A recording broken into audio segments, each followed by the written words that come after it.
Happy Monday morning, Braveheart men. Rob Cup coming at you from Colorado. Hope you all are doing well. Hope this finds you well. Hey, for Man Talk Monday this morning, I just wanted to bring some thoughts to you about something that's been helping me in my daily life in recent days, the last month or so. And it may sound really elementary, but we'll get there. So first of all, for me, life has been not easy over the last several years. And I would say it just seems like one shoe after another has fallen, and every part of my life has been touched by failure, death, just one thing after another everywhere we look. And it's been hard actually to lead my family, to lead my wife in a space where I myself just keep getting pummeled, and it's hard. And so after you live in kind of the land of bad for so long, like I feel like I had been, it messes with your soul, it messes with your brain, it messes with how you see the world. And I was trying to, be a good man, do the right things, have good rhythms as much as I could, but I just kept finding like everything was just torture and drudgery and work. And I didn't have a lot of hope that the work would not fail. And so just to kind of put it simply, one thing I started doing about a month and a half ago was just really intentionally meditating and focusing on who God is. Now that may sound really simple for some of you. For some of you, that may sound almost mystical and weird and woo-woo. I don't know how you receive it, but that's what I've needed to do. If you're in the Braveheart family and you've been for a while, if you've been through a Braveheart intensive, you have added something in your life called Circle Time. So if you don't know what that is, that's okay.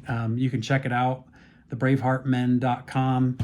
You can look at where the next intensive is and sign up to come there. But those of you who are alumni of the intensive, you're familiar with Circle Time, and it's just part of a morning routine, right? Where we practice really meditating or contemplating, reciting our own identity that we believe God has given us. And in my Circle Time, I have been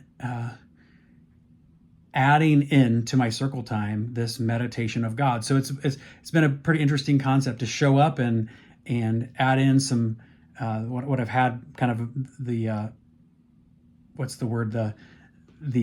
growth of my Circle Time has been getting into my space, taking some deep breaths, practicing some thankfulness, just for a couple minutes, and then instead of going directly to myself and reciting and thinking about and praying about my identity, I have been starting with kind of praising God, focusing on God, particularly some passages in the scriptures that I'm trying to memorize and get into my soul, to get outside of myself and say, hey, God, you're bigger than this, and I need to know that going forward. I need to know that you're outside of this crazy land of bad that I've been in for a long time, and I can trust you. You're more powerful than it. And then I go into my personal identity that God has given me, and then just listen. And all of that can take anywhere between 5 and 10 minutes. Not long. Sometimes it can linger longer, but I just encourage you adding some meditation about who God is, some contemplation about who God is into your day. And let me just give you one of those. I don't look at my Bible, or I don't have anything written down when I'm doing this. So I'm trying to be as present I can in the moment, and just regurgitate some things that I already know. But one of the passages that I key in on to meditate about who God is Psalm 103. And I just want to read it to you and give you an idea of the types of things that it can do to encourage you, to remind you of your place in the world, to remind you how you're loved, to remind you the God that we all are seeking. The truth that we want is in him. The power that we need is in him. The love that we need is in him. And so let me read this psalm to you as just a reminder. And this is in my circle time daily. Some of these phrases come out often. So Psalm 103, a psalm of David. Bless the Lord, O my soul, and all that is within me. Bless his holy name. Bless the Lord, O my soul, and forget not all his benefits, who forgives all your iniquity, who heals all your diseases, who redeems your life from the pit, who crowns you with steadfast love and mercy, who satisfies you with good, so that your youth is renewed like the eagles. The Lord works righteousness and justice for all who are oppressed. He made known his ways to Moses, his acts to the people of Israel. The Lord is merciful and gracious, slow to anger, and abounding in steadfast love. He will not always chide, nor will he keep his anger forever. He does not deal with us according to our sins, nor repay us according to our iniquities. For as high as the heavens are above the earth, so great is his steadfast love toward those who fear him. As far as the east is from the west, so far does he remove our transgressions from us. As a father shows compassion to his children, so the Lord shows compassion to those who fear him. For he knows our frame, or he knows how we are made. He remembers that we are dust. And it goes on to say, as for man, his days are like grass. He flourishes like a flower of the field, and the wind passes over it, and it is gone, and its place knows it no more.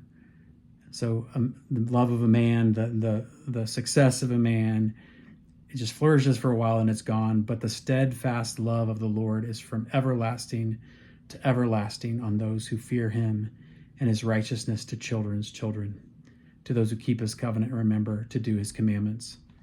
The Lord has established his throne in the heavens, and his kingdom rules over all.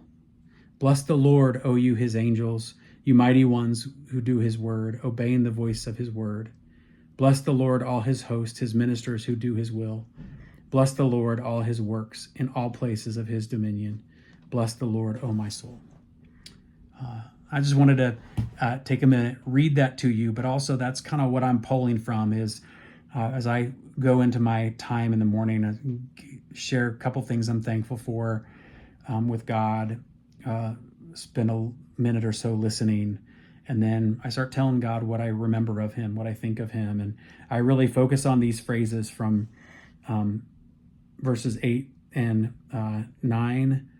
The Lord is merciful and gracious, slow to anger, abounding in steadfast love. He will not always chide, nor will he keep his anger forever. And I just seek to look at God and say, I need you. And I think this is who you are. Is that right?